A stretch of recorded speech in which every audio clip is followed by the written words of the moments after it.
Kembali lagi di channel Okta Pranajaya Channel, di mana hari ini kita akan membahas tentang cara-cara atau cara preventif pada saat penanggulangan di cuaca kering atau kemarau. Di sini dengan saya Andi Saputra dan saya dari As'ad Fadil selaku asisten water management di salah satu perkebunan kelapa sawit. Oke, di sini kita akan membahas tentang cara-cara preventif yang akan kita lakukan saat kemarau, Pak. Oh, siap, Pak. Bagaimanakah cara Bapak untuk menanggulangi pada saat cuaca kemarau di perkebunan? Oke, baik. Sebenarnya langkah-langkah preventif yang bisa kita lakukan untuk persiapan menghadapi musim kemarau ini, itu ada dua cara, Pak, sebenarnya. Yang pertama, kita bisa membuat embung atau sebuah kolam air besar. Yang kedua, kita bisa membuat sekat air. Sekat air ini biasanya sering dipakai menggunakan istilah lain itu seperti kanal blocking, sekat parit, terus stop ban dan yang lainnya. Itu kegunaannya adalah untuk sebuah menampung air. Kalau misalkan kita bicara secara aturan terlebih dahulu, embung ini sebenarnya diwajibkan oleh Kementerian KLHK dengan standar luasan itu 20 x 20 meter dengan kedalaman 2,5 sampai 3 meter. Itu untuk rasio per 500 hektar. Per 500 hektar. Iya, akan tetapi kendala kita di lapangan itu adalah ketika kita menggunakan perbandingan luasan 20 x 20, biasanya kita mengorbankan beberapa pohon sawit. Ya, betul. Nah, itu yang kita tidak inginkan. Makanya kita biasa membandingkan di rasionya. Ya. Jadi, misal 20 x 20 untuk 500 hektar, biasa kita sering bagi dua biasanya. 10 x 10 untuk seperduanya dari 500 hektar. Berarti untuk 250 hektar. Ya. Bahkan terkadang di lapangan pun masih kita akali lagi. Ya. Karena yang kita incar ini kan sebenarnya adalah daya tampung airnya. Ya. Jadi kalau misalkan kita membuat perkalian 10 x 10 itu 100 meter persegi, sama aja dengan misalkan kita membuat dengan luasan yang lebih kecil seperti 4 kali misal 4 kali 25 misal, atau perkalian berapapun yang dia akan merujuk ke 100 meter persegi. Nah, mungkin hal yang pertama kita bahas dulu adalah embung air. Betul. Nah, di sini kita sudah ada salah satu contohnya, Pak. Ya. Ini wilayah HCV atau biasa orang tim environmental atau tim lingkungan itu dia menyebutnya sebagai high conservation value. Nah, kebetulan bisa Bapak lihat ini tanahnya berupa sersah atau lebih kerennya biasa kita sebut dengan tanah gambut. Nah, karena tanah gambut ini sangat riskan, Pak, untuk menghadapi musim kemarau ini. Karena dia termasuk tanah yang mudah terbakar. Jadi kalau beda dengan tanah liat, tanah berpasir, itu kan kalau misalkan dia kebakaran yang terbakar itu adalah pelepah-pelepah yang ada di atasnya. Nah, sedangkan kalau misalkan tanah gambut ini ketika dia kering atau tidak basah, dia juga akan ikut sebagai bahan pembakar. Itu medan yang kesulitan. Kalau misalkan untuk embung yang kita buat ini, karena dia di HCP tidak ada tanaman sawitnya, kita membuat luasnya itu sebesar 20 x 20 meter, Pak. Dengan kedalaman mungkin estimasi kami minimal 2,5 meter lah. 2,5 meter atau 3 meter. Nah, ini cakupannya cukup untuk mengcover 500 hektar tadi. 500 hektar. Ya, tetapi kami di sini karena berdasarkan pengalaman sebelumnya, kami tidak ingin mengulangi kesalahan yang sama. Jadi kami membuat 20 x 20 ini bukan per 500 hektar. Rasionya itu kami perkecilkan. Ya, kalau saat ini kami memiliki perbandingan 20 x 20 meter persegi untuk 100 sampai 200 hektar saja. 100 sampai 200 hektar. Ya, jadi bukan 500 hektar. Nah, tips untuk pembuatan embung ini ada beberapa cara. Jadi ketika kita membuat kolam seperti ini, jika dia mengandalkan tada hujan atau menunggu turunnya hujan untuk pengisian embung tersebut, dia harus dikunci, Pak. Jadi kita membuat seperti kolam. Arah alirannya kita tutup dan ujungnya pun kita tutup seperti yang ada di sana. Nah, akan tetapi jika kita misalkan memanfaatkan aliran air dari sumber, kita harus menutup itu di mana aliran itu menuju. Jadi misal seperti ini, jika alirannya berasal dari sebelah kiri, dia akan menuju sebelah kanan. Tandanya apa? ketinggian di sini lebih tinggi dibandingkan yang di ujung sana. Jadi agar dapat terisi, kita hanya cukup menutup satu titik saja.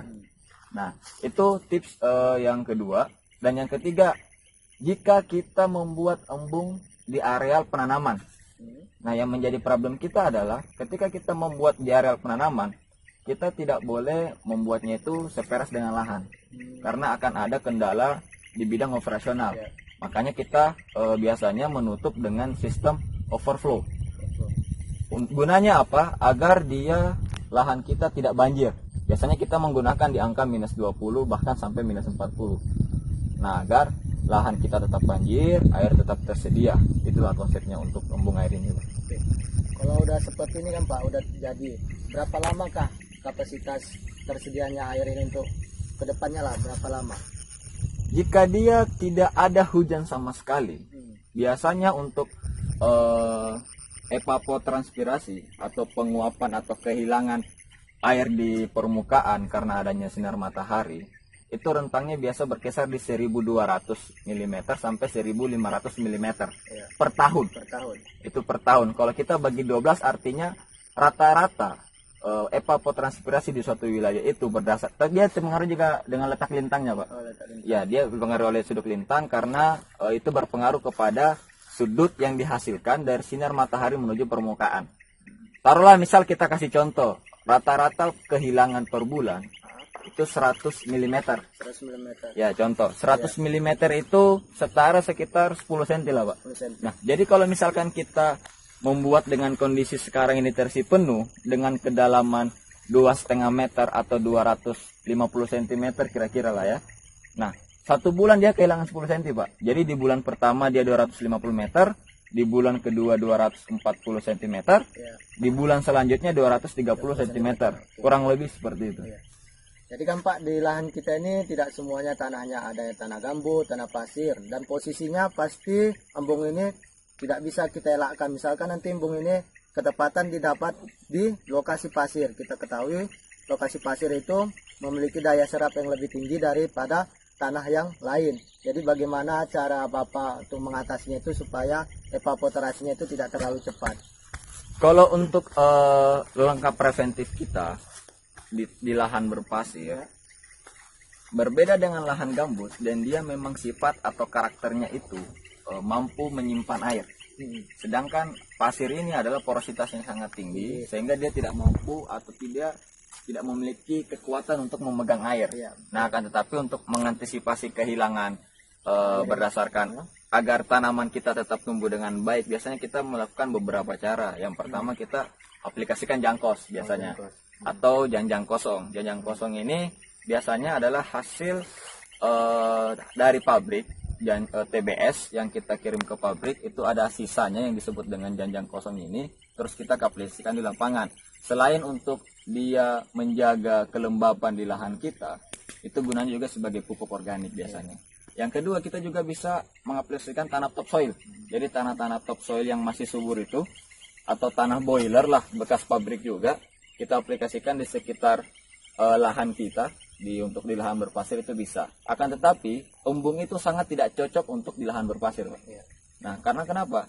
Karena dia itu memiliki porositas yang tinggi, sehingga kita tidak bisa mengharapkan dia dapat menampung air dengan baik. Berbeda dengan tanah gambut ini. Mungkin seperti itu, Pak. Oke. Posisinya ini 500, mengcover 500, 200 sampai 500 hektar kan Pak. Apabila belum sampai dengan jaraknya itu, apakah kita perlu membuat sekat air lagi untuk menjaga ketersediaan air itu? Kita bisa melihat berdasarkan situasi di lapangan, Pak. Jadi semisal ini merupakan wilayah HCV atau wilayah hamparan luas. Jika kita masuk ke dalam blok kita, di setiap blok itu kan ada paritnya, Pak. Nah, kalau untuk di sini saya tidak merekomendasikan untuk dibuat sekat air. Kenapa? Karena kanalnya aja saya nggak ada. Karena paritnya saja nggak ada gitu maksudnya. Jadi ketika kita ke blok, nanti kita habis ini kita akan coba tengok salah satu contoh sekat air yang sudah jadi, Pak. Gimana pembuatannya, gimana metodenya dan sebagainya. Jadi jangan kemana-mana, teman-teman. Habis ini kita akan lanjut lagi untuk bahas tentang sekat air. Oke. Terima kasih. Cukup dari saya. Baik kawan-kawan, sekarang kita lanjutkan tentang embung tadi. Jika contoh embung tadi itu adalah embungnya yang berbentuk kotak dengan luasan kira-kira 20 kali 20 meter. Nah, sekarang ini adalah salah satu contoh yang saya maksud tadi. Jadi kita memainkan di rasio luasan. Nah, seperti kita lihat ini salah satu bentuk model kita. Awalnya ini adalah parit atau kanal yang dia berukurannya 2 kali 2. Nah, 2 kali 2. Akan tetapi sekarang kita membuat kanal ini perlebar, mungkin sekarang ukurannya ini kira-kira 4 meter. Dengan panjang, dengan lebar 4 meter, dengan panjang mungkin sekitar 40 meter. Jadi 4 kali 40 sekitar 160 meter persegi luasannya. Nah, kenapa kita melakukan seperti itu adalah karena kita ingin membuat suatu tempat cadangan air yang lumayan besar di tengah blok kita.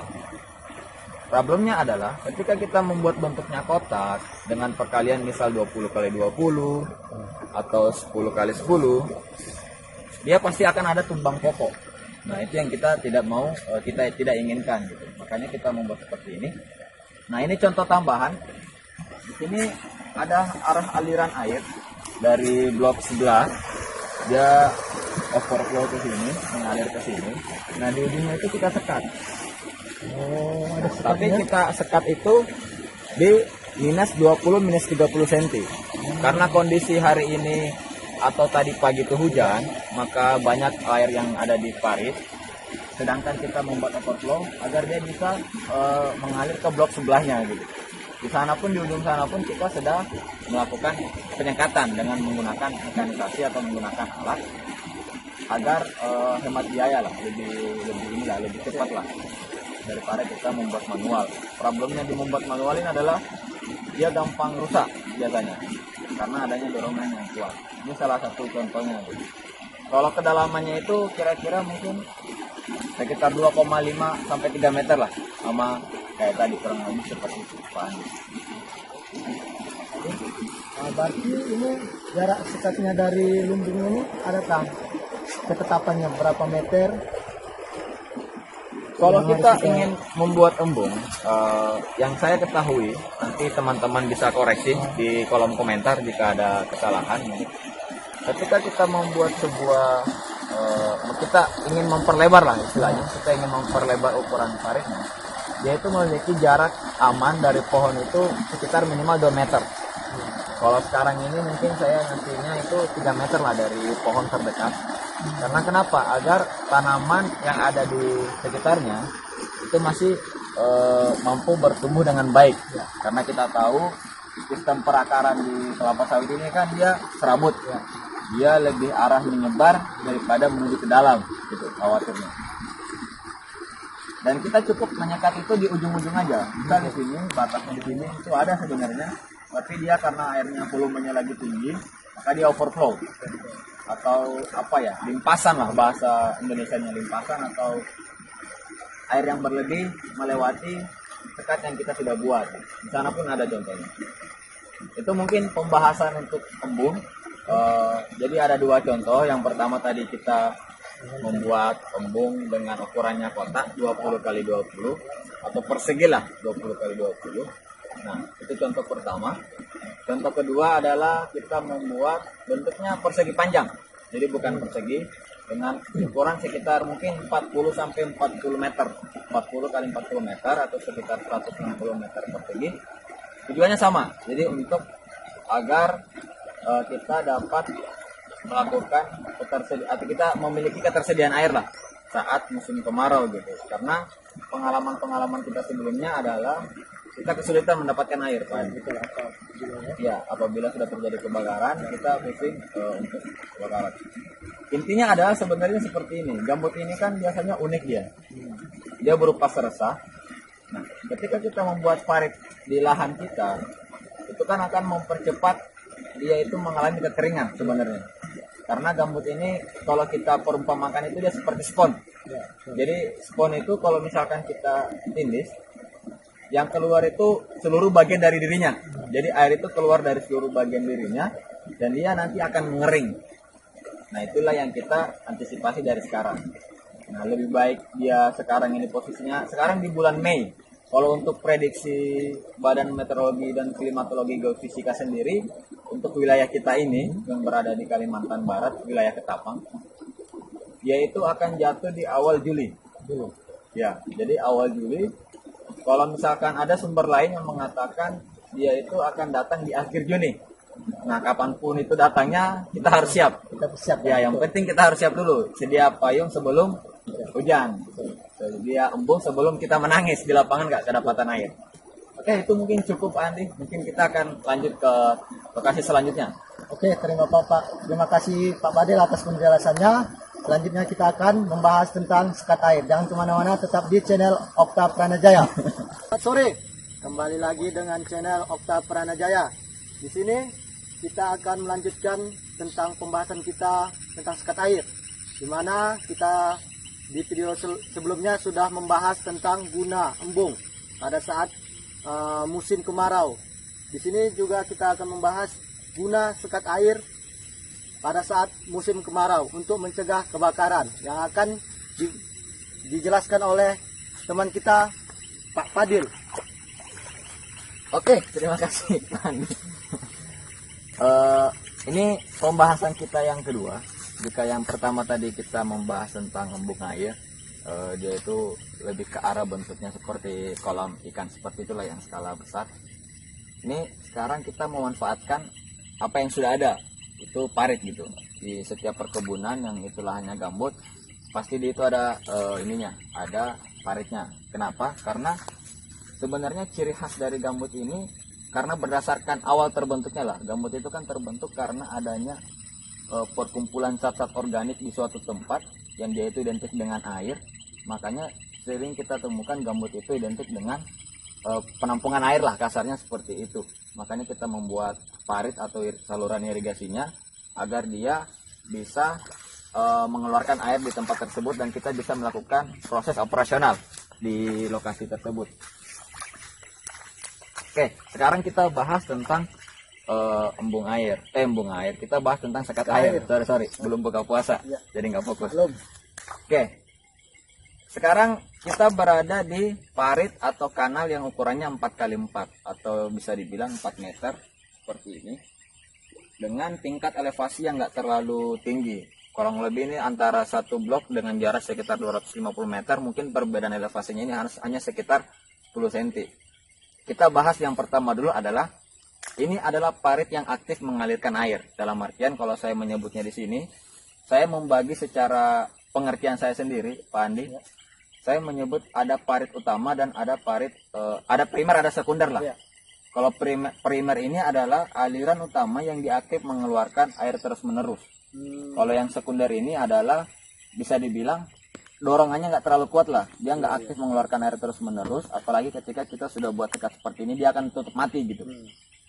Ini adalah yang aktif mengeluarkan air terus-menerus. Karena beberapa hari yang lalu ini udah 2 hari 3 hari secara berturut-turut hujannya cukup tinggi dengan lebih dari 100 mm. Dengan inilah dampaknya. Yang pertama yang kita lakukan adalah ketika dia mengalami dorongan yang utama, ketika kita membuat sekat air itu, ininya harus dilebarkan, Pak Andi. Ya, ini sekarang sekitar 3 meter lah. 3 meter lebarnya. Agar kenapa? Agar dia mampu menahan gaya dorong dari aliran air ini, agar sekat air ini kita nggak roboh gitu. Nah, kebetulan sekarang kita memanfaatkan bahan yang ada sebenarnya. Ini adalah karung bekas pupuk. Nah, sebenarnya untuk karung bekas pupuk ini kita nggak boleh gunakan, Pak Andi. Karena dia mengandung zat-zat yang tidak baik untuk air. Akan tetapi karena di kebun kami ini sudah memiliki tempat pencucinya, jadi karung yang kita gunakan ini dalam keadaan bersih. Sudah tidak ada kandungan pupuk lagi. Nah, itu aturannya, makanya kita bisa gunakan. Jadi konsepnya adalah kita membuat rangkanya dulu, Pak Andi. Rangkanya kurang lebih bentuknya seperti ini. Dia bentuknya V. Dia dari arah aliran itu dia agak dimiringkan sedikit agar maksudnya dengan tujuan untuk mengurangi daya dorong lah. Jadi ketika dia ada sudut, daya dorongannya mengurangi, dia untuk menuju pergi ke tengah gitu. Ini ada kerangka yang kita buat dari kayu. Terus dari kerangka ini kita lapisi dengan karung, Karung. sebaiknya sebenarnya kita menggunakan terpal gitu. Oh, Karena terpal. kita lagi-lagi di perkebunan itu target utamanya adalah hemat kos. Ya. Jadi karung ini kita sobek-sobek, terus kita rangkai seperti terpal, terus kita tutup untuk bagian kerangkanya. Oh, kerangkanya. Ya. Terus di pinggir-pinggirnya ini sebaiknya awalnya diisi dengan tanah isi karung. Di pinggir-pinggir pas dengan kerangkanya itu. Ya. Kemudian di tengahnya seperti ini kita lihat bisa kita langsung timbun dengan tanah.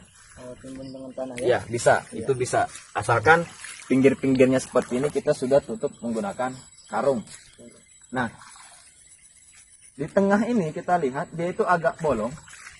Sebenarnya ini tujuan utamanya adalah mengatur level air sebenarnya. Di tengah ini posisi sekarang karena alirannya masih deras, saya membuatnya di minus angka 40, minus 40. Oh, minus 40. Ya, karena untuk mengurangi perlawanan gaya dorong dari arah aliran awal.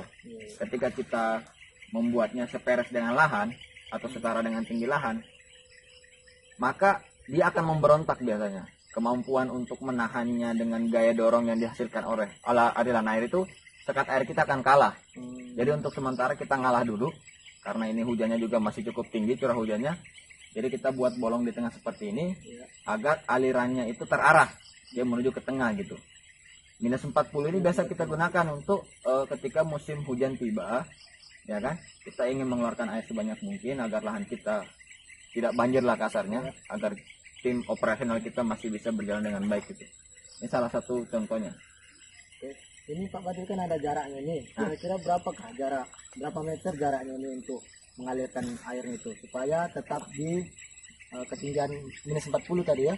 Nah, kalau untuk lebar tengahnya ini sendiri, kalau nggak salah kurang lebih sekitar 1,5 meter. mungkin. 1,5 meter. Ya, 1,5 meter di tengahnya ini.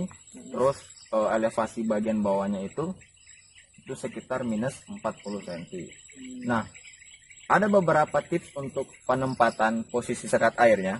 Jadi kita melakukan penempatan sekat air ini sebenarnya tidak sembarangan, Pak Andi.